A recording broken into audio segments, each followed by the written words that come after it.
Ce matin, j'ai dû gérer une urgence, pas n'importe laquelle. Je termine ma séance de sport, je reçois des messages, bim, bim, bim, bim, au secours, urgent, ça marche pas, vite, faire quelque chose. J'ai même pas le temps de répondre que le téléphone sonne. C'est mon client qui m'explique. J'ai rendez-vous dans 5 minutes, ça dysfonctionne, c'est catastrophique. Qu'est-ce qui se passe? Comment on fait? Est-ce que tu peux régler ça en 5 minutes? À ce moment-là, il n'y a personne au bureau à part moi. Je suis, j'étais sur le point d'aller prendre ma douche après la séance de sport. Et là, dans la tête, ça turbine à 100 000 à l'heure. Comment je gère? Qu'est-ce que je dis? Et heureusement, sur ce coup-là, j'ai la chance d'avoir en face de moi un client avec qui j'ai déjà discuté plusieurs fois de ce genre de situation en lui disant que bah, là, sur la taille de son projet, ça finira par arriver plusieurs fois, qu'il y aura des dysfonctionnements et que quand ça arrive, ça ne sert à rien de crier, d'être méchant, juste me prévenir. Moi, je me mets la pression tout seul et ensuite c'est parti. Et ce matin, j'ai eu la chance que ça se passe bien. Je me souviens que lui-même m'a dit euh, au secours, c'est juste pas possible, fais quelque chose. Et je m'arrête là parce que je lui dis oui, c'est très bien, je gère, je te tiens au jus. Hop, raccroché. Savoir gérer des urgences comme ça. Alors déjà, c'est personnellement ne pas paniquer parce que ça ne sert à rien. Et c'est facile à dire, mais en fait, on apprend avec l'âge à gérer les situations de stress et d'urgence. Pas toutes, pas à 100%, mais en tout cas beaucoup. Donc c'est relativiser et se poser la question de comment on peut en arriver là.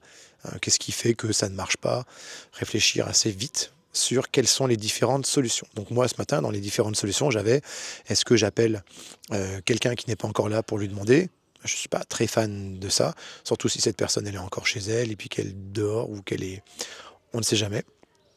Euh, donc du coup, j'ai pris l'option d'aller sur... On a un chat en interne, demander est-ce que quelqu'un est déjà sur place pour savoir avec qui est-ce que je pourrais échanger.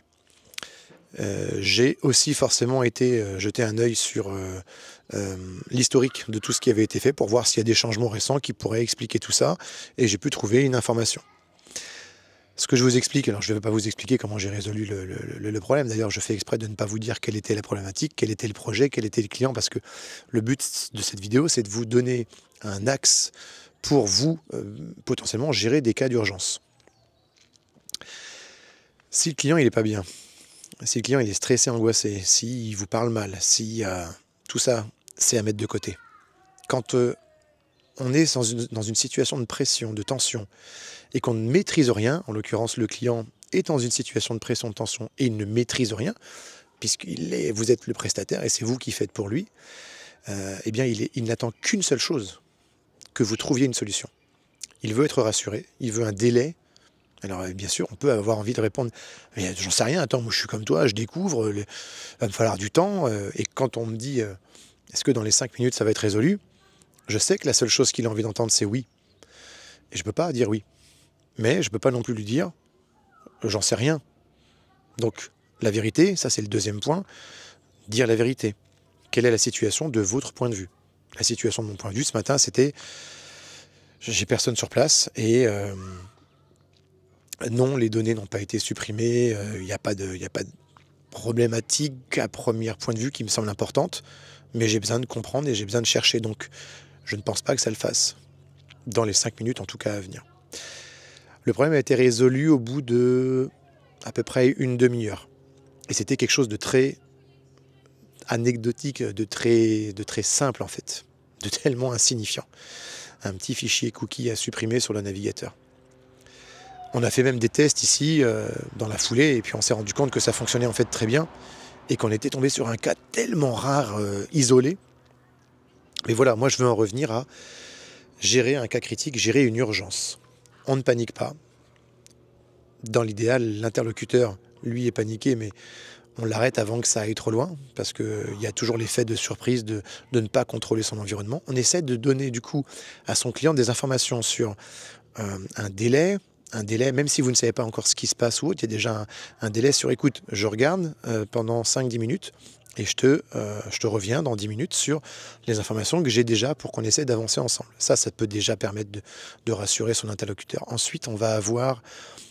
donc j'ai dit ne pas paniquer, j'ai dit le délai, la compréhension client, trouver une solution. Donc Rassurer le client sur le fait que de toute façon, vous allez trouver une solution. Hein. De toute façon, vous êtes là. Vous vous rendez disponible. Vous déplacez ou vous annulez des choses qui étaient prévues pour lui. Parce que le client a aussi besoin de se rassurer intérieurement et de se dire, quand j'ai une urgence, ils sont là.